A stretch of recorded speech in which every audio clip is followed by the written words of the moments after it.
ನಮಸ್ಕಾರ, ಎಲ್ಲರಿಗೂ ದಸರಾ ಹಬ್ಬದ ಶುಭಾಶಯಗಳು. ನಂದಿನಿ ದಸರಾ ಸಿಹಿ ಪಾಕ ಉತ್ಸವಕ್ಕೆ ಸ್ವಾಗತ.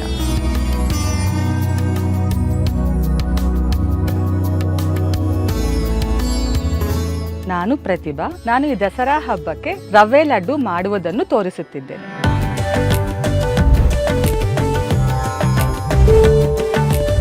ರವೆ ಲಾಡು ಮಾಡುವುದಕ್ಕೆ ಬೇಕಾಗುವ ಸಾಮಗ್ರಿಗಳು: ಹುರಿದ ರವೆ, ನಂದಿನಿ ತುಪ್ಪ, ನಂದಿನಿ ಹಾಲು, ತುರಿದ ಹಸಿ ಕೊಬ್ಬರಿ, ಡ್ರೈ ಫ್ರೂಟ್ಸ್, ಸಕ್ಕರೆ. ಈಗ ರವೆ ಉಂಡೆ ಮಾಡುವುದನ್ನು ನೋಡೋಣ. ಒಂದು ಬಾಣಲಿಯನ್ನು ತಗೊಳ್ಳಿ. ಫಸ್ಟ್ ರವೆಯನ್ನು ಹುರಿದುಕೊಳ್ಳೋಣ. ರವೆಯನ್ನು ಸಣ್ಣ ಉರಿಯಲ್ಲಿ ನಿಧಾನವಾಗಿ ಚೆನ್ನಾಗಿ ರೋಸ್ಟ್ ಮಾಡಿಕೊಳ್ಳಬೇಕು. ಈ ಥರ ಸ್ವಲ್ಪ ರೆಡ್ಡಿಶ್ ಆದಮೇಲೆ ಸ್ಟಾಪ್ ಮಾಡಬೇಕು. ಇದನ್ನು ಒಂದು ಬೌಲ್ಗೆ ಟ್ರಾನ್ಸ್ಫರ್ ಮಾಡ್ಕೊಳ್ಳೋಣ. ಇವಾಗ ಈ ಹುರಿದಿರುವ ರವೆ ಮಿಶ್ರಣಕ್ಕೆ ಸಕ್ಕರೆಯನ್ನು ಬೆರೆಸೋಣ. ಇದಾದ ಮೇಲೆ ತುರಿದಿರುವಂತಹ ಹಸಿ ಕೊಬ್ಬರಿ, ಇದನ್ನು ಚೆನ್ನಾಗಿ ಮಿಕ್ಸ್ ಮಾಡಿ ಇವಾಗ ಇದಕ್ಕೆ ಸ್ವಲ್ಪ ನಂದಿನಿ ಹಾಲನ್ನು ಹಾಕೋಣ.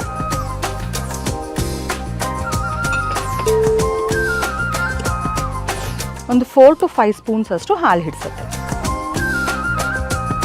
ಈಗ ಇದನ್ನು ಹೀಗೆ ಮಾಡಿಬಿಟ್ಟು ಸ್ವಲ್ಪ ಹೊತ್ತು ಸೈಡಲ್ಲಿ ಇಟ್ಬಿಡೋಣ. ಅದು ರವೆ ಎಲ್ಲ ಸ್ವಲ್ಪ ಚೆನ್ನಾಗಿ ನೆನಿಬೇಕು. 5 to 10 ಮಿನಿಟ್ಸ್ ಇದನ್ನ ನೆನೆಯೋಕ್ಕೆ ಹಾಗೆ ಬಿಡಬೇಕು. ರವೆ ಎಲ್ಲ ಸಕ್ಕರೆ ಮತ್ತು ರವೆ ಎಲ್ಲ ಮಿಕ್ಸ್ ಆಗಿ ಸ್ವಲ್ಪ ಸಾಫ್ಟ್ ಆಗುತ್ತೆ. ಅಷ್ಟರಲ್ಲಿ ನಾವೊಂದು ಬಾಣಲಿ ಇಟ್ಕೊಂಡು ಡ್ರೈ ಫ್ರೂಟ್ಸ್ನ ರೋಸ್ಟ್ ಮಾಡ್ಕೊಳ್ಳೋಣ. ನಂದಿನಿ ತುಪ್ಪದಲ್ಲಿ ನಂದಿನಿ ತುಪ್ಪನ ಯೂಸ್ ಮಾಡ್ತಾ ಇದ್ದೀನಿ. ಈಗ ಡ್ರೈ ಫ್ರೂಟ್ಸ್ನ ಹಾಕ್ತಾ ಇದ್ದೀನಿ.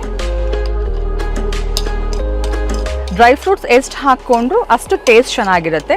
ನಾನಿಲ್ಲಿ ಗೋಡಂಬಿ, ಬಾದಾಮಿ ಮತ್ತು ದ್ರಾಕ್ಷಿ ಯೂಸ್ ಮಾಡಿದ್ದೀನಿ. ಗೋಡಂಬಿ ಮತ್ತು ಬಾದಾಮಿ ರೋಸ್ಟ್ ಆಗಿದೆ. ನಾನು ಸ್ಟವ್ ಆಫ್ ಮಾಡ್ತಾ ಇದ್ದೀನಿ. ಇವಾಗ ಮೊದಲೇ ಮಿಕ್ಸ್ ಮಾಡ್ಕೊಂಡು ಇಟ್ಕೊಂಡಿರುವಂತಹ ಈ ರವಾ ಮಿಶ್ರಣಕ್ಕೆ ಈ ಡ್ರೈ ಫ್ರೂಟ್ಸ್ ಮತ್ತು ನಂದಿನಿ ತುಪ್ಪನ ಇದಕ್ಕೆ ಹಾಕಿ, ಇವಾಗ ಡ್ರೈ ಫ್ರೂಟ್ಸ್ನ ಮತ್ತು ತುಪ್ಪ ಎಲ್ಲ ಹಾಕಿದ್ದೀವಿ.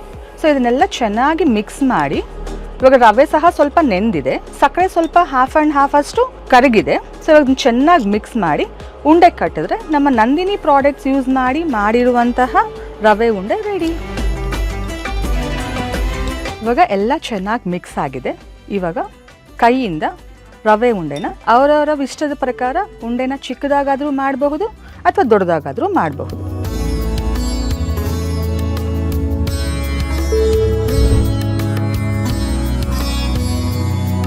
ಈ ದಸರಾ ಹಬ್ಬಕ್ಕೆ ನಂದಿನಿ ಪ್ರಾಡಕ್ಟ್ಸ್ ಯೂಸ್ ಮಾಡಿರುವಂತಹ ರವೆ ಲಡ್ಡು ರೆಡಿ ಆಗಿದೆ. ನೀವು ಸಹ ನಂದಿನಿ ಪ್ರಾಡಕ್ಟ್ಸ್ನ ಯೂಸ್ ಮಾಡಿ ಟ್ರೈ ಮಾಡಿ ಮನೆಯಲ್ಲಿ.